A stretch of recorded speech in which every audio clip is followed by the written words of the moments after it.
the way I want to think about AI is the way I want to think about the internet, right?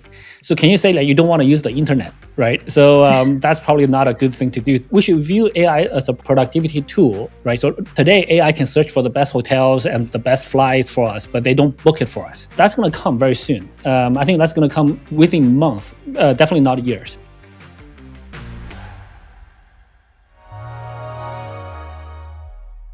I am excited to sit down with CZ, the founder and former CEO of Binance. He probably needs no introduction, but I'm going to give one anyways. CZ, it's so great to see you, and thank you for taking the time. Well, thanks for joining our event, and thanks for having me. Yeah.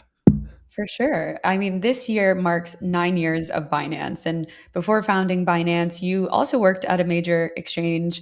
When you kind of look back to 2017 and the market and your life back then, what was kind of the problem that you were trying to solve that you felt no other exchange was solving well enough that made you really want to go out and create Binance? Yeah, I think, well, I've spent my entire career before that working on order execution exchange systems. So when I look at the exchange space back in 2017, I thought the products could be better, the technology could be better, the matching engine could be a lot faster, the security could be better, the customer service can be a lot better.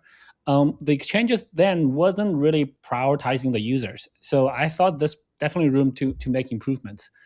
But we got lucky that there was an ICO run, and we caught that rise. Yeah. Yeah. Do you think 2017 CZ is the same as 2026 CZ? No, I'm a lot older, but may or may not be wiser. But I've experienced a lot more challenges. Let's just put Yeah, it that way. So I for think sure. a lot of things have happened in the last 9 years. I'm a bit mentally, physically older now. So That's fair. Okay, maybe if you could give yourself 2017 self a piece of advice, what would that be? Knowing what you know now. well, I think, well, not obviously knowing what I know now, I would tell my younger self to say, look, spend more time on learn about legal compliance aspects. And also learn about politics. Before, like, Mm. no, 2017, I was just a tech guy, right? I was focused on building a better product and protect the users. But I think I misjudged the importance of the legal aspects of it, which is a weak area for me. So Right. that's one piece of advice I would give. And also, I wasn't very clear. I wasn't very knowledgeable on international laws and how different countries apply laws. Some U.S. laws apply globally. Some are, no, and they also have a very long look back period. So I think that's one area I would tell myself. The second area is I would actually just tell myself to go faster. There was a lot of stuff that there was a lot of areas where I hesitated about whether to push a product out or not. I think knowing what I know now, not so much with hindsight. It's just that as an entrepreneur, it's much better to push a product out early and then have market feedback. I think there were still a few things we did a little bit relatively late. For example, Binance launched futures 2 years into the journey. If I was to do it again, I would probably launch that much earlier. Yeah. No, that's a good point. And I think a lot of times, like founders, they build so much in like stealth mode and in hiding, and then they launch it to market and they expect it to be like this amazing, like firework experience. And then, like, sometimes they get feedback of like, we don't like this. Right. And it would have been so much better Yeah, if they put it out sooner. But Binance also, absolutely. like, yeah, surpassed like dozens Yeah. of exchanges, and it climbed its way to the top very quickly, right? Was it within the first year or second year? First year, like the first 5 months, we got to the Yeah. world's number one exchange, and then it stayed Yeah. there for every single day. So Yeah. So what would you attribute to that then? Like ranking number one then and holding that title for so many years? Because it's easy, maybe not easy. It's possible to get to the top, but then it's also very easy to fall off from the top, right? yeah. I think I think there's quite a few different factors contributing to a success of any company.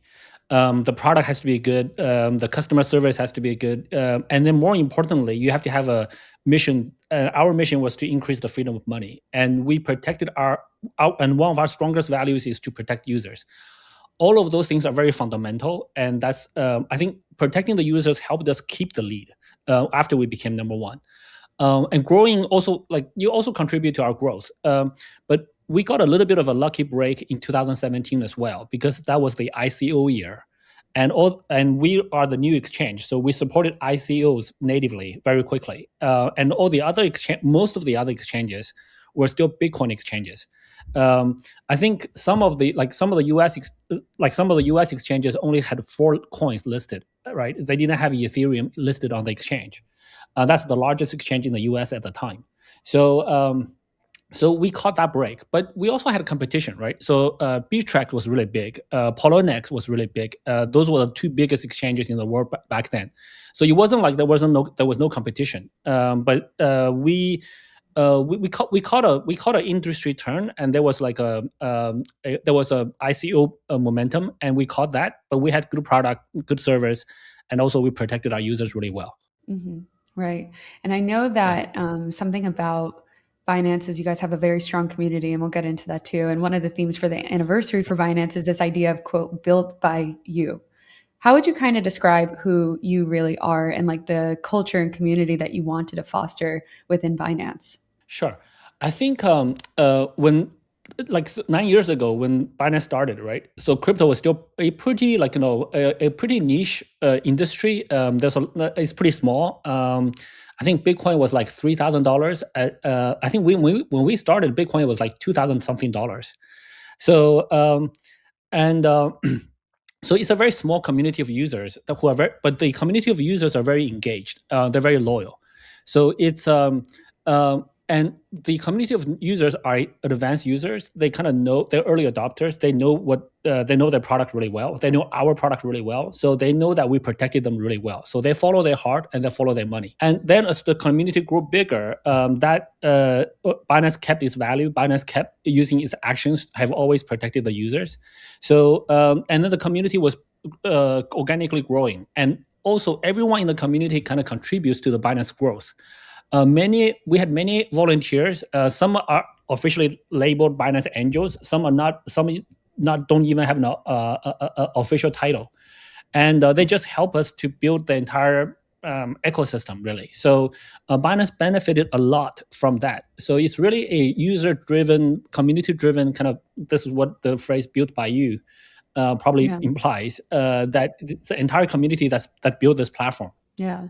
On that theme, I know that you've said communities are more resilient than companies sometimes. Like, what does a community do that a company simply can't in that context? So communities follow you, like when you treat your community well, they follow you to the end of the earth, right? And then communities have a lot of power. A company can be under attack, especially a centralized company.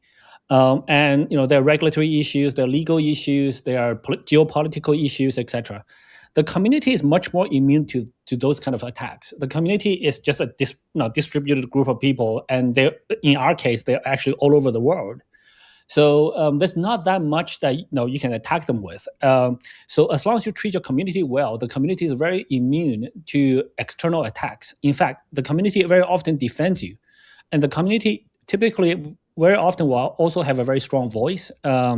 And today, social media is there, and the community voice is often stronger than media, than mainstream media now.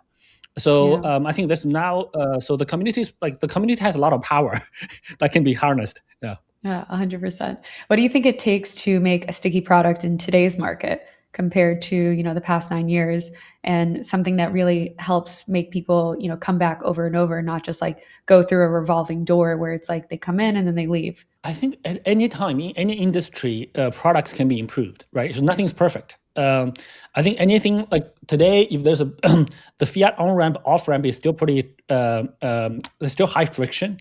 If you can get lower friction, lower fees in more places around the world, I think that's a product that everyone's looking for. If you look at stable coins, some of the most popular stable coins don't give user yields, right? They don't pay the user interest. And then some of the other stable coins, they pay user interest, but it's hard to trade with them. So if you have a stable coin that pays user good interests, and then people can trade it with it freely, then that's another area that can be improved.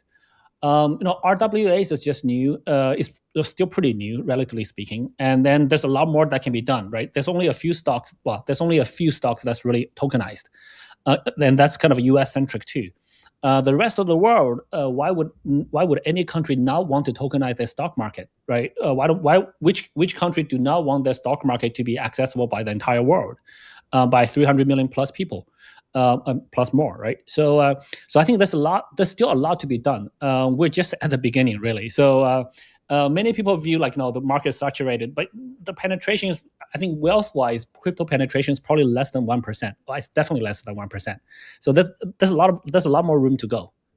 Yeah. I mean, on that point about that less than 1%, we spent years talking about onboarding the quote unquote next billion users when there's not even the first billion here yet. But what would you say is like the biggest misconception then that the industry still has about what mainstream adoption actually requires and takes to get that? I think most people today, well, many people today view crypto as a investment asset. They don't view it as a fundamental technology. People buy Bitcoin and they talk about when do you want to exit, right? They don't view like, no, you don't exit the internet, you don't exit AI per se, right? So you just use it. It's a technology. So I think that's a common misconception I see, that people just view crypto as a speculative investment asset.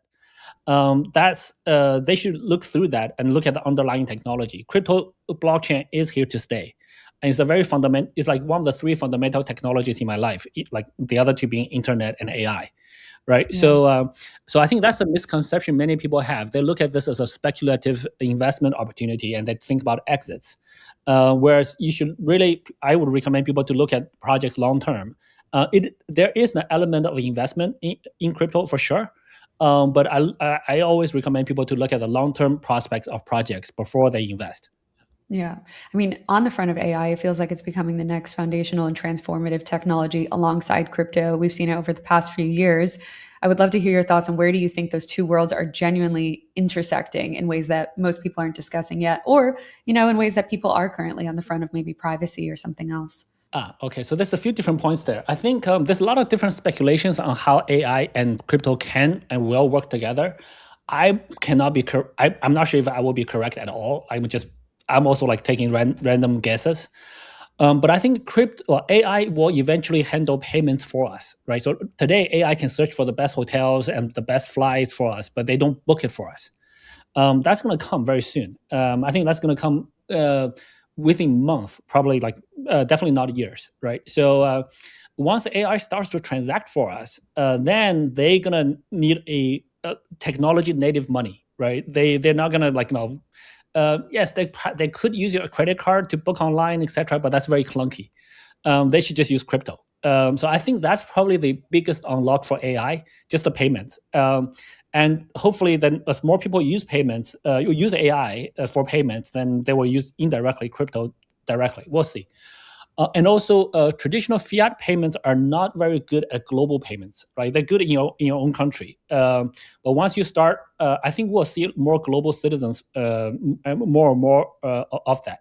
And then, people when they only transact within a country, when you need to transact globally, like when you need to pay somebody really far away in a different part of the world, or when you need to book a flight in different parts of the world, then paying in crypto is much easier. I think crypto payments is probably the biggest unlock. There are other things like between crypto and AI. AI can use blockchain for training data verification, etc. But I think those are studied much further down the pipeline. I think the AI companies are centralized, they're big, they're profitable, they're high valued. They're probably not too concerned about the sort of decentralization aspect of the technology. Mm-hmm. Do you see the crypto payments being a near-term thing, or this is something like 3 to 5 years down the line being a part of like mainstream payments? I think it's probably going to be 1 or 2 years down the line. Would be my guess. What would be my hope? I think people will see that once you start paying in crypto using AI, it's much faster. And also, the best AI, the crypto guys are early adopters, and the AI is a new technology, is a newer technology too. Even though AI is used by a large number of people, but the guys who use AI to pay for stuff are probably also the early adopters. Yeah. How else do you see AI kind of impacting maybe Binance's internal operations or the infrastructure of it, or maybe new products and use cases that they could operate in? Well, I look at AI very similar to I think we should, the way I want to think about AI is the way I want to think about the internet, right? So can you say like you don't want to use the internet, right? So that's probably not a good thing to do Maybe like two in a decades ago, company we in could say today's that. age. Yeah. Yeah. So I think basically any company, any person should use AI to the maximum extent that they can. But at the same time, they shouldn't overuse AI, right? So there's some stuff that AI is pretty new. There's some stuff that AI is not good at. So I think we should view AI as a productivity tool. Whenever that it can increase productivity, we should use it. I think AI is very good at helping people to code. You can't code a very large, complex system on its own yet. And you also once it also but it can help people write snippets of code and for error checking, for code analysis. So AI can do a lot on the coding side. AI can do quite a bit on the design, graphics, video side for people who know how to use that. I think every company should use AI to the maximum extent that they can, but they also should not overly abuse it.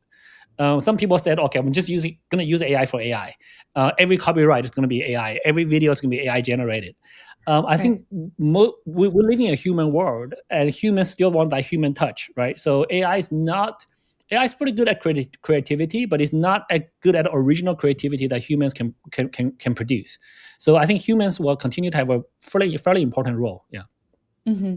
Yeah, I think on that note, AI and creativity definitely don't go hand in hand yet at the moment. I mean, you could do like a bunch of crazy videos and everything, but that's probably not the future of AI's main purpose, right? I would love to hear more about maybe how you see AI actually dramatically improving crypto over the next 5 years. I know you brought up payments before. Is there another area that people aren't talking about that maybe is like a bit stranger of a use case where this could actually really improve the operations here? Yeah, I think AI is going to change the security landscape really heavily, right? So the technical security, right? So AI is very good at finding vulnerabilities. That can be used both for good and for bad. It can be used by the developers to find the vulnerabilities in our systems. I actually think that capability is going to make today's systems much safer, because it's going to allow the developers to find the vulnerabilities really, really quickly. I think the release of the latest Anthropic Mythos was extremely powerful based on what I heard. So I'm hoping that a version of that will soon be allowed to be used by developers to improve their systems. In the short term, there will be a few hacks here and there. And also on the productivity, I think blockchain suffers from efficiency or like a throughput, right? So we need faster blockchains that can run at much higher capacity. And if we have those, then the cost of using blockchain will come down. So I think AI will play a very important role in accelerating the development of that.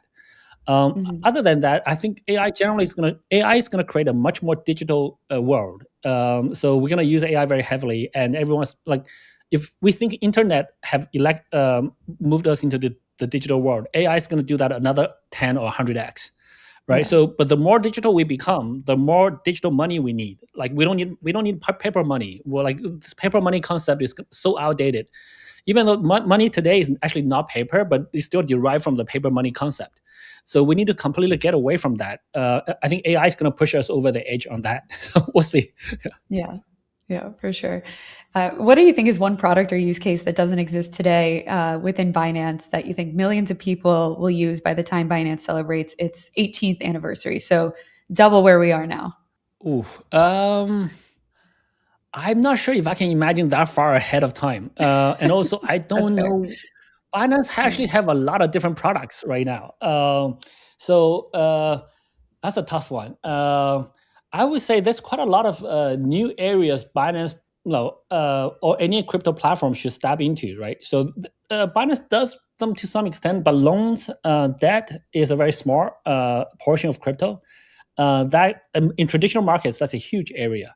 That's not in crypto yet. I think more visibly, like I mentioned before, like RWA, everyone's talking about it. I couldn't think of anything that's like, I'm not very good at coming up with things that nobody knows. Buying cars. I'm not that smart. Okay, fair enough. CZ, kind of to wrap things up here, you've gone from founder and CEO to a different role within the ecosystem. I want to know, has stepping back changed how you see the industry now? Are you noticing maybe like opportunities or problems that you might have missed while running Binance day to day? I think, it's a very interesting, different type of perspective. I think when I was running Binance, everything was like about Binance, right? So it's a much more narrow view. And like, you have 20, 25 meetings a day, and then all these issues come up and everything's really busy. And it's also a large platform with a lot of impact. Everything else you do is kind of less smaller, etc. But now when I'm forced to step back, I kind of look at the industry more as a whole, right? So now I have time to learn about new things, learn about AI, learn about biotech, and also within the crypto industry, I can learn about new things actually in a lot more detail. What people misunderstand is, like, as the CEO of Binance, when I was running it, I was so busy that I couldn't even learn new things in crypto that well. So now, yeah, I do take a pretty wider view, and it actually allows me to learn new things more quickly. For example, when I was running Binance, I actually kind of missed stablecoins. I didn't think stablecoins will get that big, but no, they actually have. I thought that was a temporary patch job technology, just to bridge some transactions between Right, crypto like a safe exchanges. haven. But then it Yeah. got big, right? So, Yeah. so now, now I'm spending a lot of time looking at RWAs, right? So, like, this tokenization, I'm advising governments, etc., on that, and so I actually think I have more time to look at new things now. Yeah, for sure. I mean, that's my final question for you, CZ. If you're starting from scratch today with no Binance, no reputation, just your experience, where would you choose to build? Unfortunately, I think I have. If I was going to build something new, I have to pick something that I know how to do, and my experience only leads me to building an exchange. Okay, So so I'm a finance, one-trick finance pony. again. Yeah. Yeah, I Yeah, love so it. yeah, I think people should. Well, I always tell people that people should find the intersections of what they're good at, what they're interested in, and what has value to others, right? So, but what I'm good at, most of my experience come from, like, building trading systems. If I want to lead an AI team, that would probably be a disaster. So, so yeah, so I have to stick to what I know best. Yeah. Do you ultimately see the worlds of like traditional finance, on-chain finance, and these trading ecosystems merging into one? Absolutely, absolutely. So yeah, I mean, there shouldn't be a crypto finance versus what we call mainstream or traditional finance, right? So you don't have an internet messaging system. Well, you have a postal mail versus email, but you don't have a when you send a message to somebody. Today most people don't use postal mail, so you need to combine the two. So there's no traditional finance or versus crypto finance. It's just finance. Crypto Mhm. blockchain is just a new technology for the financial system. Because it's new, there's a niche sector that's developed, but that's gonna. And we're already seeing the integration, right? So we're seeing stocks being tokenized on chain. We're also seeing blockchains being used by traditional, let's say, banks, financial firms, etc. So I think all of that is gonna merge. Absolutely, there shouldn't be two. There's not two parallel financial industries. There should just be one. CZ, thank you so much for taking the time today, and congrats to the Binance team on the 9th year anniversary. Yeah, thank you so much. Yeah, thanks so much for having me, and thanks so much for joining our event. Yes, thank you.